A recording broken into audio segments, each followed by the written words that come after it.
नांदेडमध्ये मोठ्या प्रमाणात मुसळधार पाऊस सुरू आहे। जवळपास 500हून अधिक नागरिक अद्यापही अडकलेले आहेत आणि लष्कराची तुकडी सुद्धा रवाना झाली आहे। सरकारची तयारी कशी? नांदेडमध्ये खूप मोठ्या प्रमाणात पाऊस पडलेला आहे। मी सातत्याने तिथे संपर्कामध्ये आहे।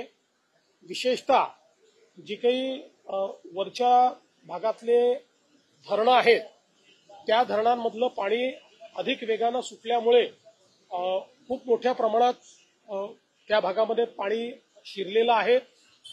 आपला संपर्क त्या ठिकाणी आहे।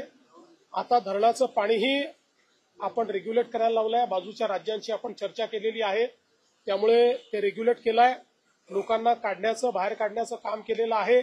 एनडीआरएफ त्या ठिकाणी होतीच, पण जो काही पाण्याचा वेग होता तो पाहता आपण लष्कराला देखील त्या ठिकाणी पाचारण केलेलं आहे।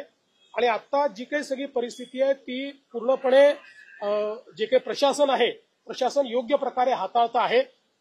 जीवितहानी होऊ नये, मोठ्या प्रमाणात हानी होऊ नये या दृष्टीनं जे करण्याची आवश्यकता आहे ते सर्व प्रशासनाच्या माध्यमातून नांदेडमध्ये केलं जात आहे। मी जिल्हाधिकाऱ्यांना सांगितलेलं आहे की तुम्हाला जी मदत लागेल ती सगळी मदत राज्य सरकार त्या ठिकाणी करेल आणि त्या दृष्टीने त्यांच्याकडनं कुठलीही मागणी आल्यानंतर आम्ही तात्काळ ती करतो।